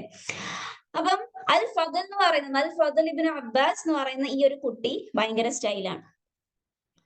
അപ്പൊ എന്താ സംഭവം? ക്യാമറ അബ്ദുല്ല ഇബ്നു അബ്ബാസ് റളിയല്ലാഹു അൻഹു നമുക്ക് ക്യാമറ കാണിച്ചു തരുന്നതാണ്. ഈ ക്യാമറ ഇങ്ങനെ പോകുന്നതാണ്, എന്നിട്ട് ഒരു സീന് നമുക്ക് ശരിക്കും കാണിച്ചു തരുന്നതാണ്. അതായത് അബ്ദുല്ല ഇബ്നു അബ്ബാസ് റസൂൽ സല്ലല്ലാഹു അലൈഹി വസല്ലമയുടെ കൂടെ, അതായത് ബാക്കിൽ ഇരുന്നിട്ട് ഒരു യാത്ര പോകുന്നായിരുന്നു. ഓക്കെ, ഒരു റൈഡ്, ക്യാമലിലോ എന്തെങ്കിലും ബാക്കിൽ ഇരുന്നിട്ട് ഇങ്ങനെ പോകുന്നായിരുന്നു. ഇവിടെ ഞാൻ സ്റ്റോപ്പ് ചെയ്യുന്നതാണ്, ജസ്റ്റ് നോക്കാം. നമ്മൾ ഇത്രയും സെഷനിൽ വന്നപ്പം ആലോചിച്ച് നോക്കിയാട്ടെ, റസൂൽ സല്ലല്ലാഹു അലൈഹി വസല്ലം എത്ര കുട്ടികളെയും എടുത്തിട്ട് യാത്ര പോയിട്ടുണ്ട് എന്നുള്ളത്, റൈഡ് ചെയ്തിട്ടുണ്ട് എന്നുള്ളത്. നമ്മൾ എപ്പോഴെങ്കിലും ഇങ്ങനെയൊക്കെ ചിന്തിച്ചിട്ടുണ്ടായിരുന്നോ? നമ്മൾ നമ്മളെ കുട്ടികളെ കാറിൽ എടുത്തിട്ടും കാറിൽ കൊണ്ടുപോയിട്ടും പല കാര്യങ്ങളെ പറ്റിയിട്ട് ഡിസ്കസ് ചെയ്യാറ്. നമ്മൾ കാറിൽ ഇരുന്ന പാട്ട് വെക്കുന്നെങ്കിൽ, അല്ലെങ്കിൽ വേറെ എന്തെങ്കിലും മറ്റയാളെ കുറ്റം വരെ എന്തെങ്കിലുമൊക്കെ ചെയ്യുന്നുണ്ടോ, അല്ലെങ്കിൽ കുട്ടികളെ കടന്നുറങ്ങുന്നുണ്ടോ? നേരെ മറിച്ച് അതൊരു ഫൺ വേ ആക്കിയിട്ട് മാറ്റിയിട്ടില്ല. കാറിൽ പോകുന്ന സമയത്ത് പല കാര്യങ്ങൾ ആ കുട്ടിക്ക് പഠിപ്പിച്ചു കൊടുക്കാനുള്ള ഒരു വഴിയായിരുന്നു അത്. റസൂൽ സല്ലല്ലാഹു അലൈഹി വസല്ലം അധികവും കുട്ടികളെ പഠിപ്പിച്ചു കൊടുക്കണേ, മനസ്സിലാക്കി കൊടുക്കണ ഈ ഒരു യാത്രയായിരുന്നു എടുത്തിരുന്നത്. ഒന്നെങ്കിൽ നമ്മൾ എന്താക്കും, കുട്ടികൾ സ്കൂളൊക്കെ വന്നു കഴിഞ്ഞ് ക്ഷീണായി എല്ലാം കഴിഞ്ഞിട്ട് നമ്മൾ അടുക്കളത്തെ പണിയും കഴിഞ്ഞിട്ട് കുട്ടികളോട് പറയും ആ മതി മതി മതി വേഗം പോയി കിടന്നുറങ്ങിക്കോ, നാളെ സ്കൂളുള്ളതാണ്. പിന്നെയും നെക്സ്റ്റ് റൂട്ടീൻ. എന്നിട്ടാണ്, കാരണം കുട്ടികൾ ഉറങ്ങിയിട്ടാണ് എനിക്കൊന്ന് സമാധാനമായിട്ട് സോഫമ്മയിൽ ഇരിക്കാൻ, അല്ലെങ്കിൽ എനിക്ക് എന്റെ കാര്യങ്ങൾ പഠിക്കാനുണ്ടെന്ന് പറയും. നേരെ മറിച്ച് ആ കുട്ടിക്ക് പറഞ്ഞു കൊടുക്കേണ്ട കാര്യങ്ങളോ, ഒന്ന് പുറത്തേക്ക് പോവാന്നോ, അല്ലെങ്കിൽ ഒരു ഐസ്ക്രീം കുടിക്കാൻ, നമുക്ക് പല കാര്യങ്ങൾ സംസാരിക്കുക എന്നുള്ളതോ, അങ്ങനത്തെ ഒന്നും നമ്മുടെ മൈൻഡിലേക്ക് പോകുന്നില്ല. ഓക്കെ, ഇപ്പം ആ സമയത്തുള്ള ക്യാമൽ എന്ന് പറയുന്നത് ഒന്നെങ്കിൽ നമുക്ക് ഇപ്പത്തെ കാറോ അല്ലെങ്കിൽ ഈവൻ സൈക്കിളോ, അല്ലെങ്കിൽ ഈവൻ നടക്കുക, ഒന്ന് പുറത്തേക്ക് ഒന്ന് നടന്നിട്ട് അങ്ങോട്ടൊക്കെ പോയി കുട്ടീന്റെ കൈയൊക്കെ പിടിച്ച്, അല്ലെങ്കിൽ ഒരു ജസ്റ്റ് ഒന്ന് ആലോചിച്ചൊക്കെ ബീച്ചിലൊക്കെ പോയി കുട്ടിയുടെ കൈയും പിടിച്ചിട്ട് ബീച്ചിൽ ഇങ്ങനെ നടന്നുകൊണ്ട് കണ്ണ് താഴ്ത്തണം എന്ന് ആ കുട്ടിയെ മനസ്സിലാക്കി കൊടുക്കുന്നത് എത്രത്തോളം ആ കുട്ടി അത് എഫക്റ്റ് ആവും എന്നുള്ളത്. നേരെ മറിച്ച് വീട്ടിലിരിക്കുന്ന സമയത്ത് ഇതാ നീ പെണ്ണിനെ നോക്കാൻ പാടില്ലേ, അങ്ങനെ ആക്കാൻ പറ്റൂലേ, അങ്ങനെ പറഞ്ഞാൽ കുട്ടി എന്ത് എഫക്റ്റ് ആവാനും, കുട്ടിക്കൊന്നും എഫക്റ്റ് ആവാൻ പോകുന്നില്ല. നേരെ മറിച്ച് ആ ഒരു ഇമോഷണൽ ബോണ്ടിങ്ങോട് കൂടിയിട്ട് എന്താക്കുക, പല കാര്യങ്ങൾ പറഞ്ഞാലും കുട്ടിക്ക് മനസ്സിലാക്കാൻ പറ്റും. ഓക്കെ, അപ്പൊ നമുക്ക് ഇതിലേക്ക് വരാം.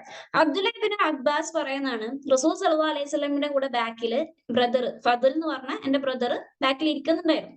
അപ്പൊ ആ സമയത്ത് മറ്റേ ഹജ്ജത്തുൽ വിദാന്റെ ആ ഒരു ടൈമാണ്, ഓക്കെ, ഹജ്ജിന്റെ ആ ഒരു ടൈമാണ്. ഒരു ലേഡി, ഒരു പെൺകുട്ടി കാണാൻ നല്ല സ്റ്റൈലുണ്ട്. ആ പെൺകുട്ടി എന്താക്കുന്നതാണ്, റസൂൽ സല്ലല്ലാഹു അലൈഹി വസല്ലമയുടെ അടുത്തേക്ക് വരുന്നതാണ്. എന്നിട്ട് ഈ പെൺകുട്ടി ഫസ്റ്റ് നോക്കുന്നത് ആരെയാണ്? ഒരു ചോദ്യം ചോദിക്കാൻ വേണ്ടിയിട്ടാണ് വരുന്നത്. റസൂൽ സല്ലല്ലാഹു അലൈഹി വസല്ലമയോട് ഒരു ചോദ്യം ചോദിക്കാൻ വേണ്ടിയിട്ടാണ് വരുന്നത്. ഈ പെൺകുട്ടി ഫസ്റ്റ് നോക്കുന്നത് അൽ ഫദലിനെയാണ്. കാരണം അൽ ഫദൽ ഭയങ്കര സ്റ്റൈലാണ് കാണാൻ വേണ്ടിയിട്ട്. എന്നിട്ട് ഇങ്ങനെ നോക്കുന്നതാണ്, അൽ ഫദൽ ഈ കുട്ടീനെ നോക്കുന്നതാണ്. എന്നിട്ട് ഈ പെൺകുട്ടി ചോദിക്കുന്നുണ്ട് റസൂൽ സല്ലല്ലാഹു അലൈഹി വസല്ലമയോട്, ആ ചോദ്യങ്ങൾ എന്റെ ഉപ്പാക്ക് പറ്റുന്നില്ല, ഹജ്ജ്, അത് നമ്മുടെ ടോപ്പിക് അല്ല, അതുകൊണ്ട് ഞാൻ ക്വസ്റ്റിനെ പറ്റിയിട്ട് ഡീപ്പായിട്ട് പോകുന്നില്ല. അപ്പം ഈ കുട്ടി അവിടെ വരുന്നതാണ്. ആ സീന് നമ്മൾ ആലോചിക്കണേ. അബ്ദുല്ല ഇബ്നു അബ്ബാസ് ആ ക്യാമറയിൽ നമുക്ക് ഇങ്ങനെ കാണിച്ചിരുന്നതാണ്. ഒരു പെൺകുട്ടി വരുന്നതാണ്, ഈ ക്യാമലിന്റെ മേലെ ആരിയ്ക്കുന്നുണ്ട്, ഫദൽ ഇരിക്കുന്നുണ്ട്, റസൂൽ സല്ലല്ലാഹു അലൈഹി വസല്ലമയോട് ചോദ്യം ചോദിക്കുന്നതാണ്. ആ സമയത്ത് ഈ കുട്ടിയുടെ കണ്ണ് എവിടത്തേക്കാ പോകുന്നത്? ഈ അൽ ഫദലിന്റെ അടുത്തേക്കാണ് പോകുന്നത്.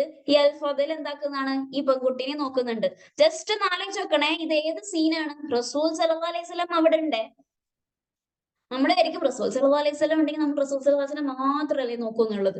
ജസ്റ്റ് ഒന്ന് ആലോചിക്കുക, അവിടെ ആ ടീനേജ് കുട്ടികളാണ് അവിടെ ഉള്ളത്. റസൂൽ സല്ലല്ലാഹു അലൈഹി വസല്ലം അവിടെ ഇരിക്കുന്നുണ്ട്, ഈ പെൺകുട്ടി അൽ ഫദലിനെ നോക്കുന്നുണ്ട്, അൽ ഫദല് ഈ പെൺകുട്ടിയെ നോക്കുന്നുണ്ട്. പക്ഷെ ഒരു പെൺകുട്ടി ഒരാണെങ്ങനെ നോക്കുക എങ്ങനെയാ? ആദ്യം കണ്ണാത്തും, പിന്നെ അങ്ങോട്ടേക്ക് പിന്നെ വേറെടലും നോക്കും, എന്നിട്ട് പിന്നെയും ചെറുങ്ങനെ നോക്കും. പക്ഷെ അൽ ഫദൽ എന്താ ചെയ്യുന്നത്? ഒറ്റ സ്ട്രെയിറ്റ് നോട്ടാണ്. ഈ പെൺകുട്ടീനെ സ്ട്രെയിറ്റ് ആയിട്ട് കണ്ണിൽ ഇങ്ങനെ നോക്കിക്കൊണ്ടിരിക്കുന്നതാണ്. ഓക്കെ, പക്ഷെ റസൂൽ സല്ലല്ലാഹു അലൈഹി വസല്ലം ഭയങ്കര ബിസിയാണോ ഇതിങ്ങനെ ആൻസർ പറഞ്ഞു കൊടുക്കാൻ വേണ്ടിയിട്ട്? അല്ല, റസൂൽ സല്ലല്ലാഹു അലൈഹി വസല്ലം ഇതെല്ലാം നോട്ട് ചെയ്യുന്നുണ്ടായിരുന്നു. അൽ ഫദല് ഈ പെൺകുട്ടീനെ നോക്കുന്നതും, ഈ പെൺകുട്ടി അൽ ഫദലിനെ നോക്കുന്നതും എല്ലാം റസൂൽ സല്ലല്ലാഹു അലൈഹി വസല്ലം ഇങ്ങനെ നിരീക്ഷിച്ചു കൊണ്ടിരിക്കുന്നുണ്ടായിരുന്നു. എന്നിട്ട് വേറെ കുറെ നറേഷനിൽ നമുക്ക് നോക്കിയാൽ കാണാൻ പറ്റും, ഈ പെൺകുട്ടി പോയതിന്, ഈ പെൺകുട്ടി ഉണ്ടാകുന്ന സമയത്ത് ഈ റസൂൽ സല്ലല്ലാഹു അലൈഹി വസല്ലം എന്ത് ചെയ്തു എന്ന് വെച്ചാല്, ഈ അൽ ഫദലിന്റെ മുഖം അങ്ങോട്ടേക്ക് തിരിച്ചു. നോക്കാണ്ടിരിക്കാൻ വേണ്ടി ഒറ്റ നോട്ടം നോക്കും. ജസ്റ്റ് ആലോചിച്ചൊക്കെ, ഒരു പെണ്ണിനെ ഇങ്ങനെ തന്നെ ഇങ്ങനെ നോക്കിക്കൊണ്ടിരിക്കുന്നതാണ്. അപ്പൊ ഈ പെൺകുട്ടിക്ക് ഓട്ടോമാറ്റിക്കലി നാണം വരുമല്ലോ, ഇങ്ങനെ താഴോട്ട് നോക്കും, പിന്നെ അങ്ങനെ മേലോട്ട് നോക്കും, ആ ഒരു രീതിയിലാണല്ലോ ഉണ്ടാവുക. അപ്പൊ എന്താക്കുന്ന, റസൂൽ സല്ലല്ലാഹു അലൈഹി വസല്ലം ഒരിക്കൽ മുഖം അങ്ങോട്ടേക്ക് തിരിച്ചു. എന്നിട്ട് ഈ അൽ ഫദൽ റളിയല്ലാഹു അൻഹു പറയുന്നതാണ്, എന്നിട്ട് ഞാൻ പിന്നെയും നോക്കി. എന്നിട്ട് പിന്നെയും റസൂൽ സല്ലല്ലാഹു അലൈഹി വസല്ലം പിന്നെയും മുഖം തിരിച്ചു, രണ്ടാമതും. ഞാൻ രണ്ടാമതും നോക്കി. എന്നിട്ട് മൂന്നാമതും റസൂൽ സല്ലല്ലാഹു അലൈഹി വസല്ലം മുഖം അങ്ങോട്ടേക്ക് തിരിച്ചു, മൂന്നാമതും ഞാൻ നോക്കി. ലാസ്റ്റ് റസൂൽ സല്ലല്ലാഹു അലൈഹി വസല്ലം മതിയായിട്ട് പിന്നെ ഒന്നും ചെയ്തില്ല എന്നുള്ളതാണ്. എന്നിട്ട് ആ പെൺകുട്ടി പോയി. പക്ഷെ റസൂൽ സല്ലല്ലാഹു അലൈഹി വസല്ലം അവിടെ മിണ്ടാതിരുന്നു. ഇല്ല, ആ പെൺകുട്ടി പോയതിന് ശേഷം റസൂൽ സല്ലല്ലാഹു അലൈഹി വസല്ലം ആ യാത്ര ഇങ്ങനെ നീങ്ങിക്കൊണ്ടിരിക്കുന്നതാണ്. ആലോചിക്കണേ, ഹജ്ജത്തുൽ വിദാന്റെ ആ ടൈമാണ്, കഅബന്റെ ആ ഒരു സമയം, കഅബ ഉണ്ട് അവിടെ. അപ്പൊ ജസ്റ്റ് ആലോചിച്ചോക്കട്ടെ, ഈ ഒരു സീന് നടക്കുന്നത് എവിടെയാണ്? കഅബന്റെ അവിടെയാണ്, റസൂൽ സല്ലല്ലാഹു അലൈഹി വസല്ലമയുടെ മുന്നിലാണ്. അപ്പൊ ജസ്റ്റ് ആലോചിച്ച് നോക്കിയാൽ മതി, നമ്മുടെ ഈ കാലഘട്ടത്തിൽ ഒരാണും പെണ്ണും നോക്കപ്പം സ്വാഭാവികമാണ് എന്നുള്ളത്. അപ്പൊ എന്താണ്, റസൂൽ സല്ലല്ലാഹു അലൈഹി വസല്ലം അൽ ഫദൽ റളിയല്ലാഹു അൻഹുവിനോട് ആ കുട്ടിയോട് പറയുന്നതാണ്, എന്താണ്, ഇതൊരു സ്പെഷ്യൽ ഡേ ആണ്. അതായത് ഇബ്നു അഖി എന്ന് പറഞ്ഞ വിളിക്കുന്നത്, ആ സ്നേഹത്തോടെ വിളിക്കുന്നത് അൽ ഫദലിനെ, എന്റെ ബ്രദറിന്റെ മോനെ എന്ന് പറഞ്ഞിട്ട് സ്നേഹത്തോടെ ഇങ്ങനെ ഇഷ്ടത്തോടെ ഇങ്ങനെ പിടിച്ചിട്ട് പറയുന്നതാണ്, ഇതൊരു സ്പെഷ്യൽ ഡേ ആണെന്നുള്ളത്. ഹജ്ജത്തുൽ വിദാന്റെ ആ ഒരു ടൈമാണ്, ഇതൊരു സ്പെഷ്യൽ ഡേ ആണ്. ആരെങ്കിലും കണ്ണ് താഴ്ത്തലും അവന്റെ പ്രൈവറ്റ് പാർട്ട് പ്രൊട്ടക്ട് ചെയ്തിട്ടുണ്ടെങ്കിൽ, അവന്റെ നാവും സൂക്ഷിച്ചിട്ടുണ്ടെങ്കിൽ അല്ലാഹു സുബ്ഹാനഹു വ തആല പുറത്തു നൽകും എന്നുള്ളത്. ഓക്കെ, ഇവിടെ വേറൊരു കാര്യം ശ്രദ്ധിക്കേണ്ടത്, ഇവിടെ ഈ അൽ ഫദല് ഈ പെൺകുട്ടീനെ നോക്കുന്ന സമയത്ത് ഭയങ്കര ഹാർഷായിട്ട് സംസാരിച്ചിട്ടൊന്നുമില്ല. കാരണം ഇത് ട്രെയിനിങ് പീരീഡ് ആണെന്ന് റസൂൽ സല്ലല്ലാഹു അലൈഹി വസല്ലമക്ക് അറിയാം. കാരണം ആ കുട്ടിക്ക് മനസ്സിലാക്കി കൊടുക്കേണ്ട ഒരു ടൈം ആണ് എന്നുള്ളത്.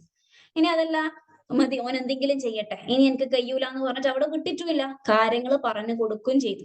ഓക്കെ, ഇവിടെ വേറൊരു കാര്യം കൂടി നോക്കാനുള്ളത്, റസൂൽ സല്ലല്ലാഹു അലൈഹി വസല്ലം പ്രൈവറ്റ് പാർട്ടിന്റെ കാര്യം കൂടി ഇവിടെ പറഞ്ഞിട്ടുണ്ട്.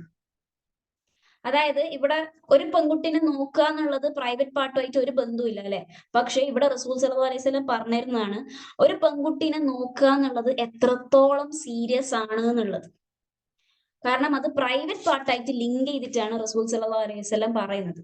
അപ്പം ഇതല്ലേ സെക്ഷൽ എഡ്യൂക്കേഷൻ എന്ന് പറയുന്നത്? ഇതാണ് സെക്സ് എഡ്യൂക്കേഷൻ. നമ്മൾ എന്താ സെക്സ് എഡ്യൂക്കേഷൻ എന്ന് പറയുമ്പം നമ്മൾ എന്ത് വിചാരിക്കും? എല്ലാം മോശമായ കാര്യങ്ങളായിട്ട് നമ്മൾ കാണാം, വെറും സെക്സ് മാത്രമായിട്ടാണ് നമ്മൾ കാണാം. അല്ല, ഇതാണ് സെക്സ് എഡ്യൂക്കേഷൻ എന്ന് പറഞ്ഞാൽ.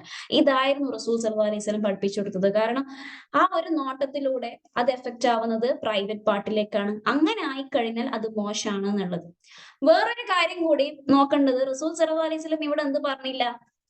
ഇനി നീ പെൺകുട്ടിനെ നോക്കിയിട്ടുണ്ടെങ്കിൽ ഞാൻ നിന്നെ നല്ലോണം പണിഷ് ചെയ്യും, അങ്ങനെ പറഞ്ഞിട്ടില്ല. റസൂൽ സല്ലല്ലാഹു അലൈഹി വസല്ലം കാര്യങ്ങൾ പറഞ്ഞ് മനസ്സിലാക്കി കൊടുക്കുകയായിരുന്നു ചെയ്തത്. വേഗം തന്നെ പോയിട്ട് ഇനിയാ മറ്റും നീ നാളെ നോക്കിയില്ലെങ്കിൽ ഇനി എന്റെ അടുത്ത് പണിഷ്മെന്റ് കിട്ടും എന്ന് ഒരിക്കലും പറഞ്ഞിട്ടില്ല. എന്താണ് പറഞ്ഞത്? അല്ലാഹു സുബ്ഹാനഹു വ തആല നിനക്ക് പുറത്തു തരും എന്നാ പറഞ്ഞത്. അല്ലാഹു സുബ്ഹാനഹു വ തആല പുറത്തു തരും എന്ന് പറയുമ്പോൾ ആ കുട്ടിയുടെ എഫക്ട് കേൾക്കണമെങ്കിൽ, മനസ്സിലാക്കണമെങ്കിൽ ആ കുട്ടിയുടെ ആദ്യം വീടുകളിൽ ഈ ഒരു സെക്സ് എഡ്യൂക്കേഷൻ കൊടുത്തിട്ടുണ്ടായിരുന്നു. അങ്ങനത്തെ ഒരു സെക്സ് എഡ്യൂക്കേഷനും കൊടുക്കാത്ത ഒരു കുട്ടീനോട് അല്ലാഹു സുബ്ഹാനഹു വ തആല പുറത്തു തരും എന്ന് പറഞ്ഞാൽ ആ കുട്ടിക്ക് ഒന്നും അത് എഫക്റ്റ് ആവൂല. നേരെ മറിച്ച് അൽ ഫദൽ വളർന്നു വന്നത് ആ ഒരു കുടുംബത്തിലാണ്, എല്ലാ പ്രൈവസിയും എല്ലാ കാര്യങ്ങളും മനസ്സിലാക്കിയ ഒരു കുടുംബത്തിൽ നിന്നാണ്. അപ്പൊ ആ കുട്ടി അങ്ങനെ നോക്കുന്ന സമയത്ത് റസൂൽ സല്ലല്ലാഹു അലൈഹി വസല്ലം പറഞ്ഞു കൊടുത്തത് എന്താണ്?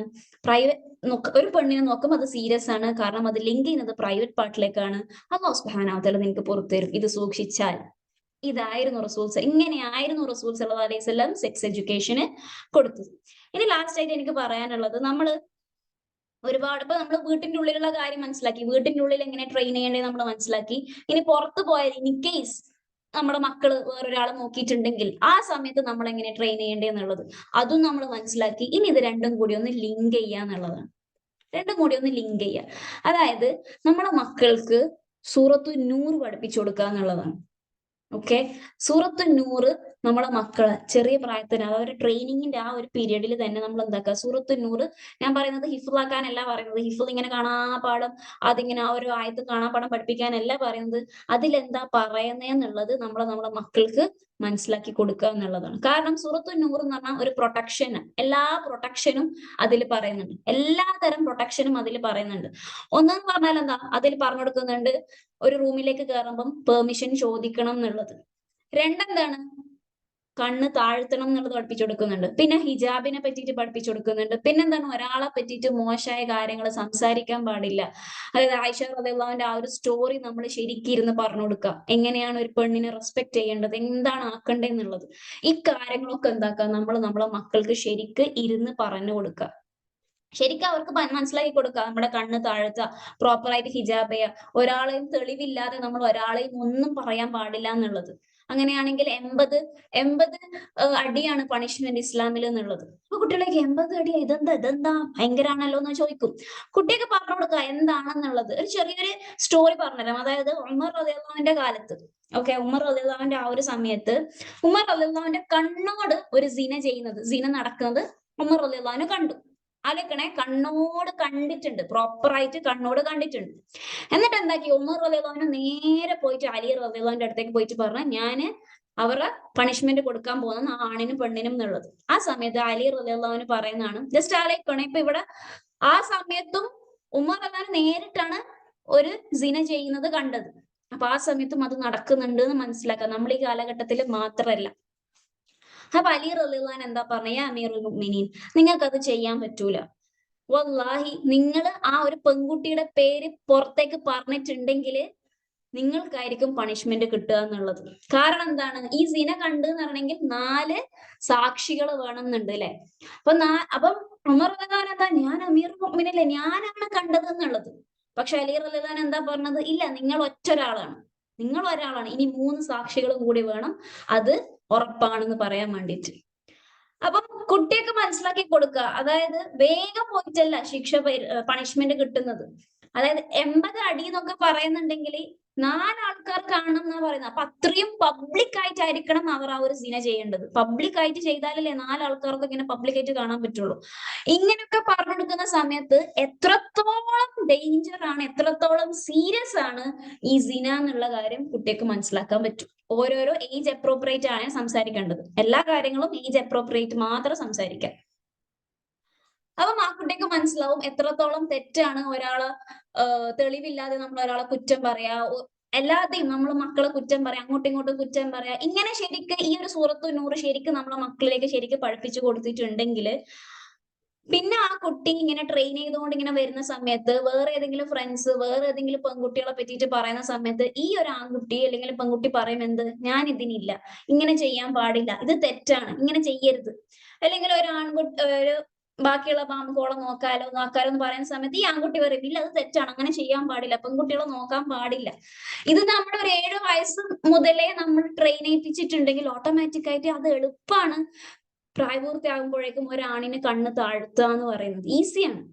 ഒരു ഹിജാബ് പ്രോപ്പറായിട്ട് നമ്മൾ വൾഗറായിട്ട് ഡ്രസ് ചെയ്യാതെ എങ്ങനെയാണ് ആ പ്രോപ്പറായിട്ട് ട്രെയിൻ ചെയ്ത് വന്നിട്ടുണ്ടെങ്കിൽ, പ്രോപ്പറായിട്ട് എന്തിനാണ് ഹിജാബ് ഇടുന്നതൊക്കെ നമ്മൾ കുട്ടികളോട് പറഞ്ഞു കൊടുത്തിട്ടുണ്ടെങ്കിൽ അവർക്കും അതൊരു പ്രായപൂർത്തി എത്തുന്ന സമയത്ത് അതും എളുപ്പമാണ്, ഈസിയാണ് എന്നുള്ളതാണ്. അപ്പം നമ്മൾ മനസ്സിലാക്കുക സെക്ഷുവൽ ഡിസയർ എന്നുള്ളത്, സെക്ഷൽ ആ ഒരു ഫീലിംഗ് എന്ന് പറയുന്നത് നമ്മൾ ശരിക്കും പ്രോപ്പർ ആയിട്ട് ഡിസിപ്ലിൻ ആക്കിയിട്ട് കൊണ്ടുവരും. ഒറ്റയടിക്ക് അത് പോയിട്ട് പറഞ്ഞു കൊടുക്കേണ്ട സംഭവമല്ല, മെല്ലണ പറഞ്ഞു കൊടുക്കേണ്ട കാര്യമാണ്.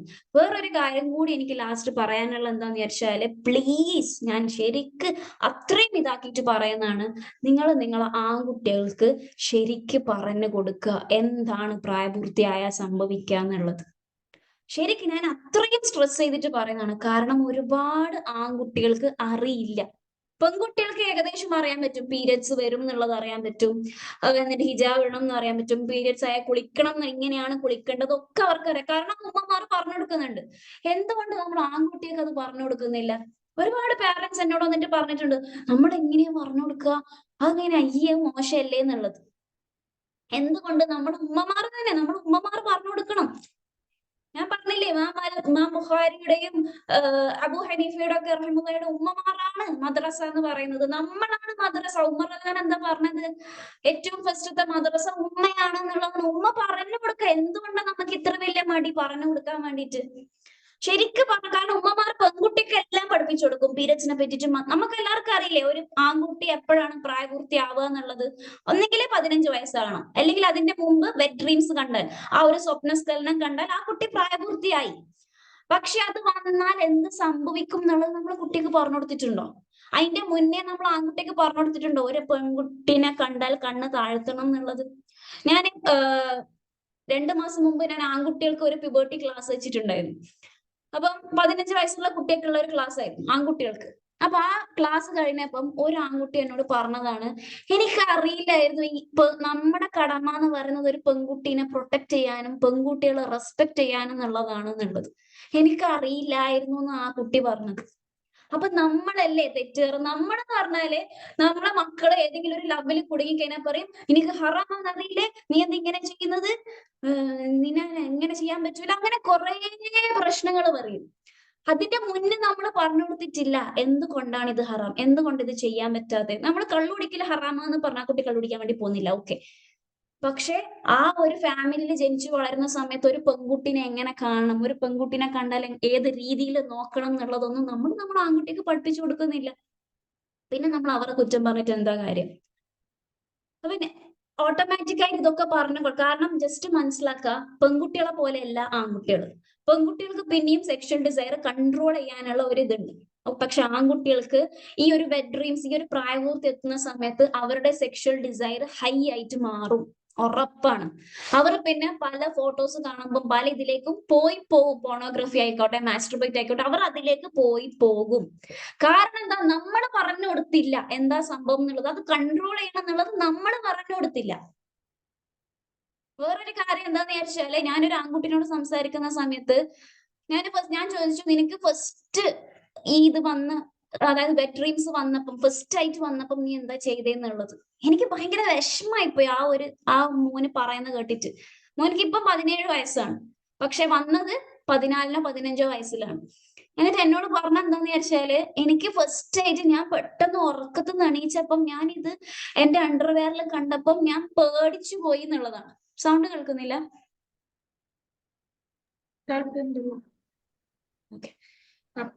അപ്പം എന്നോട് പറഞ്ഞതാണ്, ഞാനത് എന്റെ അണ്ടർവെയറിൽ കണ്ടപ്പം ഞാൻ ശരിക്കും പേടിച്ചു പോയി. ഞാൻ വിചാരിച്ചു ഇത് എനിക്ക് മാത്രമുള്ള ഒരു രോഗാണോ എന്നുള്ളത്. ഞാൻ അന്ന് ഉറങ്ങിയിട്ടില്ല എന്നുള്ളത്. ഞാൻ അങ്ങോട്ടും ഇങ്ങോട്ടും നടക്കുന്നായിരുന്നു. ഉമ്മയും ഉപ്പയും എല്ലാവരും ഉറങ്ങുന്നതാണ്. ഞാൻ അന്ന് രാത്രി മൊത്തമായിട്ട് അങ്ങോട്ടും ഇങ്ങോട്ടും നടക്കുന്നായിരുന്നു. ഇതാരോടാ ഞാൻ ചോദിക്കുക? ഇത് എനിക്ക് മാത്രമുള്ള രോഗമാണോ? ജസ്റ്റ് നമ്മൾ ആലോചിച്ച് നോക്കണം, ആ കുട്ടി എത്രത്തോളം അത് എഫക്റ്റ് ആയിട്ടുണ്ട് എന്നുള്ളത്. ജസ്റ്റ് നമ്മൾ ആലോചിച്ച് നോക്കണം, എത്രത്തോളം അത് ആ കുട്ടിക്ക് എഫക്റ്റ് ആയിട്ടുണ്ട് എന്നുള്ളത്. ആ കുട്ടി പറഞ്ഞതാണ്, എനിക്ക് അറിയില്ലായിരുന്നു ഇതെന്താ ചെയ്യാ, ഞാനിത് ആരോടാ പോയി പറയാന്നുള്ളത്. ആ കുട്ടിക്ക് ആരോടാ പോയി പറയാന്നുള്ള ഒരു ഓപ്ഷന് വരെ ഇല്ല. കാരണം എന്താണ്? ഉമ്മയായിട്ട് അത്ര കണക്റ്റഡ് ആയിട്ടില്ല എന്നാണ് അർത്ഥം. ആ ഒരു ഇമോഷണൽ ബോണ്ടിങ് അവിടെ വന്നിട്ടില്ല എന്നാണ് അർത്ഥം. എന്നിട്ട് ഞാൻ ചോദിച്ചു, ഓക്കെ, അപ്പൊ അതിനുശേഷം പിന്നെ നീ എങ്ങനെ അറിഞ്ഞത്? അപ്പം പറഞ്ഞു, പിന്നെ ഞാൻ ഇന്റർനെറ്റിലേക്ക് പോയി നോക്കി എന്നുള്ളത്. ഇവിടെ നമ്മൾ നോക്കേണ്ട അടുത്ത ഡേഞ്ചർ എന്താണ്? അൽഹംദുലില്ലാ, അവൻ അല്ലാഹു സുബ്ഹാനഹു വ തആല സേവ് ചെയ്തു. വേറെ ഒരു കണ്ടന്റും കാണിച്ചു കൊടുക്കാത്ത. ഇങ്ങനത്തെ കണ്ടന്റ് ഒക്കെ അടിക്കുന്ന സമയത്ത് പല രീതിയിലായിരിക്കും ഇന്റർനെറ്റിൽ പല കാര്യങ്ങളും വരും. അങ്ങനെയല്ലേ കുട്ടികൾ ഓരോ പോണോഗ്രഫിയിലും അതിലും ഇതിലൊക്കെ പെട്ടുപോകുന്നത്. കാരണം കുട്ടിക്ക് അറിയില്ല, കുട്ടിക്ക് പറഞ്ഞു കൊടുത്തിട്ടില്ല ആദ്യം തന്നെ. ഇങ്ങനൊക്കെ സംഭവങ്ങൾ വരും. ഈ പ്യൂബർട്ടിയിൽ എത്തുന്ന സമയത്ത് ഇങ്ങക്ക് ഇങ്ങനത്തെ ഫീലിങ്സ് ഒക്കെ വരും. നോർമൽ ആണ്. പക്ഷെ അതിലേക്ക് പോവാൻ പാടില്ല എന്നുള്ളത്, കൺട്രോൾ ചെയ്യണം എന്നുള്ളത്. ഇൻ കേസ് അങ്ങനത്തെ എന്തെങ്കിലും വരുന്നുണ്ടെങ്കിൽ എന്റെ അടുത്ത് വന്ന് സംസാരിക്കണം എന്നുള്ളത് നമ്മൾ ആ കുട്ടിക്ക് പഠിപ്പിച്ചു കൊടുക്കുന്നില്ല. അത് മാത്രല്ല, എന്നിട്ട് ഞാൻ ചോദിച്ചു, എന്നിട്ട് നിനക്ക് ഇത് വന്നാൽ എങ്ങനെ കുളിക്കണ്ടെന്ന് അറിയോ എന്നുള്ളത്. ആലോചിക്കണേ, 14 വയസ്സിലാണ് അവനക്കായത്. പക്ഷെ അവനോട് ഞാൻ ചോദിക്കുന്നത് 17 വയസ്സാകുമ്പോഴാണ്. അവനക്ക് അപ്പോഴും അറിയില്ലായിരുന്നു എങ്ങനെ കുളിക്കണ്ടേ എന്നുള്ളത്. കാരണം അവനോട് ആരും പറഞ്ഞു കൊടുത്തിട്ടില്ല. അവന്റെ ഉമ്മ പറഞ്ഞു കൊടുത്തിട്ടില്ല, ഉപ്പ പറഞ്ഞു കൊടുത്തിട്ടില്ല. അവർക്ക് ഇപ്പൊ അന്നത്തെ ക്ലാസ്സിൽ ഞാൻ ചോദിച്ചത് നിങ്ങൾക്ക് അറിയോ എന്നുള്ളത്. എല്ലാവരും പറഞ്ഞ ഒറ്റ കാര്യമാണ്, നമുക്ക് ആർക്കും ഇങ്ങനെ അറിയില്ലായിരുന്നു, ഇങ്ങനെ കുളിക്കണം എന്നുള്ളത് നമുക്ക് അറിയില്ലായിരുന്നു. പിന്നെ ഞാൻ അവനക്ക് പറഞ്ഞു കൊടുത്തതിന് ശേഷമാണ് പറഞ്ഞത്, ഓക്കെ, ഇനി ഞാൻ വന്നാൽ ഇങ്ങനെ കുളിക്കാം എന്നുള്ളത്. അപ്പൊ ജസ്റ്റ് ആലോചിച്ച് നോക്കിയാട്ടെ, ആ ഒരു കുട്ടി, നമ്മൾ കാരണമാണ് ആ കുട്ടീന്റെ നിസ്കാരം ശരിയാവാതിരിക്കുന്നത്. നമുക്ക് എല്ലാവർക്കും അറിയാലേ, അങ്ങനെ വന്നാല് പിന്നെ ശരിക്കും കുളിച്ചിട്ടില്ലെങ്കിൽ നമസ്കാരം കറക്റ്റ് ആവൂല എന്നുള്ളത്. നമ്മള് ഉമ്മമാർ കാരണല്ലേ ആ കുട്ടികളെ നമസ്കാരം ശരിയാവാത്തത്. അപ്പൊ ജസ്റ്റ് നമ്മൾ ആലോചിച്ച, ഇതൊക്കെയാണ് സെക്സ് എഡ്യൂക്കേഷൻ എന്നുള്ളത്. ഇതൊക്കെയാണ് സെക്സ് എഡ്യൂക്കേഷൻ. ശരിക്കും ഓപ്പൺ ആയിട്ട് സംസാരിക്കാം മക്കളോട്.